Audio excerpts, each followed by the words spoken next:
Your histories and undos in Photoshop, everything is at stake, and this can be dangerous for you. Let's take a look at this. Let's say you wanted to convert it into a black and white image, and let's say we created a black and white adjustment layer and we liked this look. So we saved it as a snapshot inside of history. So we opened the history and we clicked on the snapshot button. This is our snapshot number 1. Now let's say we changed our minds, we turned it off, maybe we wanted to apply a gradient map, and maybe we applied a gradient map something like this, something more modern-ish. We hit OK, then we decreased the opacity, and after that, let's say we liked this look again. So we went back to history and saved that as a snapshot too by clicking on this button. Now after that, we chose to add a curves adjustment layer and maybe added a little bit contrast and maybe added a hue saturation adjustment layer and then changed the hue a little bit, right? Everything, have a look, everything is being recorded right here inside of the history. Now here's the crazy part. If we press Ctrl or Command Z or Z, however you pronounce it, we can go back.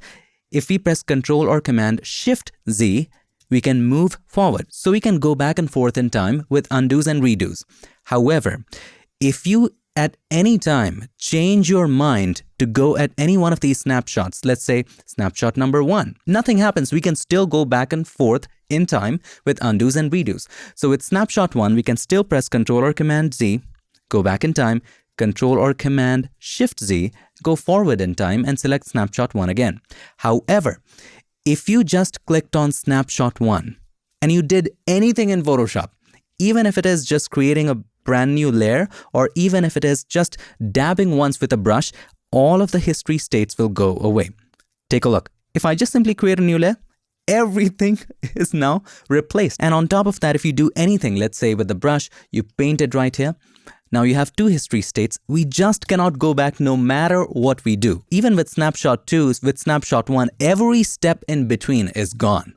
How do we get that back? In this video, we're going to learn 3 history tricks that's going to save you in situations like this. So without any further ado, let's get started.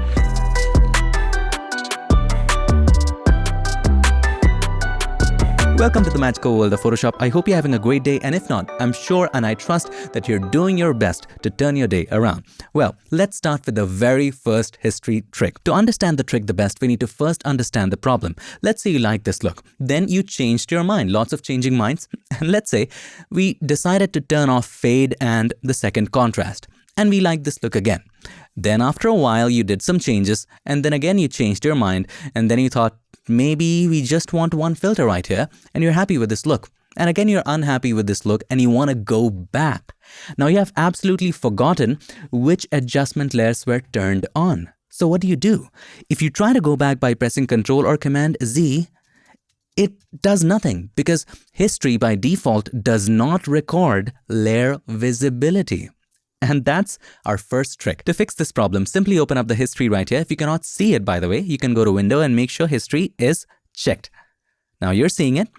Click on this grid right there and then go to History Options. This is important. Now you check Make Layer Visibility Changes Undoable. It just says exactly what we wanted to do. So check that, hit OK. You don't need to restart Photoshop. Now what happens is that, let's keep history open. Every layer I turn off or turn on, it records that. So now I can go back, I can go forward, undo, redo. This will apply to layer visibility. Moving on to history trick number 2, and here as well, to understand the trick, we need to first understand the problem. Suppose you created a hue saturation adjustment layer. Then you chose reds and increased its saturation to add more vibrance to the photo. And then inside of the mask, the lips have too much reds. So we simply, let's choose a soft round brush, took that away. Not a big deal. And then I think the mask is too harsh. We decrease the density. I'm just making some random changes. And let's say we saved it by pressing Ctrl or Command S. And this is saved. Now on top of that, we created a curves adjustment layer and we tried to create a dark mood right here and created a faded shadow. All right. Maybe we like this look. We saved it again by pressing Ctrl or Command S. And every time we do that, the newer saved document is being overwritten over the older saved document. So what if you wanted to go back to that older version Is it possible? So here's the trick of having a good way to keep track of all the saved states only as you're working with the document. More on that later. Have a look. So if you go to history and then you click on the grid again, open up history options again and check automatically create new snapshot when saving. Now what happens is that anytime you make a change, let's say I turn it off and I like this, I save it by pressing Ctrl or Command S, it will be saved as a snapshot. Have a look. It gives you the exact time of when this was saved. If I turn this on and if I do certain changes, if I create a new layer or if I merge everything, all right, and then I create a new layer and I started painting some random stuff right here and I save it by pressing Ctrl or Command S, and all the history states for some reason are gone or I have made more steps than in the threshold, then I can just simply go back to this one if I want to. How convenient is that? Now keep in mind there's a drawback to it. It's not bells and whistles, and I wanted to let you know about it. And that is all the snapshots gets deleted once you close this document. So if I were to close this document and open it up again, all of the snapshots are gone. So beware of that. But there's always a light at the end of the tunnel, and one of the light is that Adobe in future maybe fixes this or maybe introduces a feature where the snapshots are saved with the document, but right now it's not possible. One other light is a workaround, and that is if you were to do anything right here, let's say we converted it again to black and white and I save it as one of the snapshots right here. If you want to have this version, you have to create a document of this version. So you can click on the snapshot and then click on this plus button which says create a new document from this current state.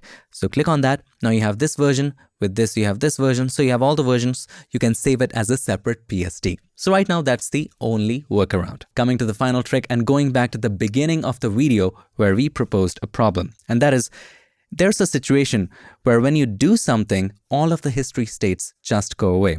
Let's recreate that first. So to put it simply, let's say we created a black and white adjustment layer and saved that as a snapshot. All right. Now, after that, we did a lot of steps. We created a curves adjustment layer. We added some contrast right here. We created a gradient map and added some more. Let's choose one of these fancy gradients and then we hit OK. Then we decrease the opacity. Now, let us say if we by accident clicked on snapshot 1, nothing happens. All the history states are still there. We can go back in time with undo. We can go forward in time with redo. But if we click on this and do anything, for example, with the brush, we painted something on the mask. Now, all of the history states are gone. But let's see, can we go back? We can still go back by pressing the undo shortcut, Ctrl or Command Z. But if you do one more step, we painted once, we painted twice, and we are locked. We press Ctrl or Command Z. No matter what we do, we just cannot go back. So why is this happening? The answer is pretty logical. Let's say you are living in the present, and I hope that you are, and you get on a time machine and you go back in time to a particular time, and then you're just watching your surroundings. You're not doing anything, you're not interacting, you're just watching your surroundings. Will that change your present or future? No, it won't. So that is exactly what happens when we click on a snapshot and do nothing. We still have all the history states, we still can move forward and backward in time, and we still have everything listed right here.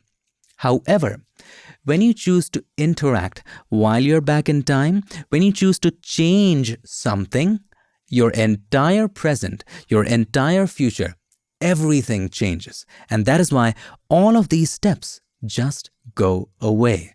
Because by making those changes, you decide from that point of time, your present and your future. Does any of that make sense? If you have watched sci-fi movies, maybe they are.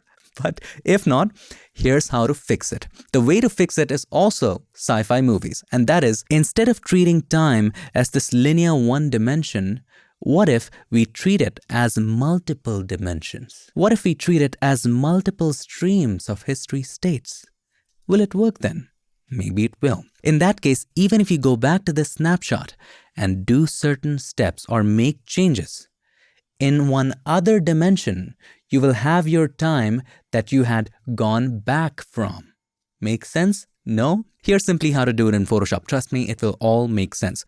So you click on this grid again, go to History Options, and then choose Allow Non-Linear History. That's exactly what that is. Instead of treating time as one linear stream, What if we treat it as multiple streams? That way we have all the other steps in other streams, right? So once this is checked and we hit OK, and then we do certain things like we created a lot of layers. And then even if we went to snapshot number 1 back in time and we did certain changes, let's say with curves, we darkened the entire thing, and then we still can go back in time. No matter how many steps we do, we still can go back in time in another stream. So those, my friend, were the 3 history tricks that will really help you in Photoshop. The first one was having the ability to turn on layer visibility to be recorded in history states. Usually what happens is when you turn off and on a particular layer, and then if you press Ctrl or Command Z, it doesn't go back. It doesn't record layer visibility in history. So turn that setting on, life will be a breeze. The second one is turn a setting on so that every time you save a document, it saves that as a snapshot. But a drawback of this technique is as soon as you close the Photoshop document, all of the snapshots go away. If you do want to keep those versions at the end of your working time, you can just click on that snapshot and create a new document with that snapshot. And history trick number 3 is, of course, the sci-fi. Allow non-linear history, so that even if you click on a snapshot and do certain steps, your history states still stay. Speaking of having undos as a backup, this video's hopeful and possible sponsor is Backblaze. Why hopeful and possible? Well, we'll get to that later, but I highly recommend Backblaze as another backup option because it gives you unlimited, yes, you heard that right, unlimited cloud storage for backup. So as you're working with your system, in the background, it will automatically keep on backing up your entire system. There's no limit to size.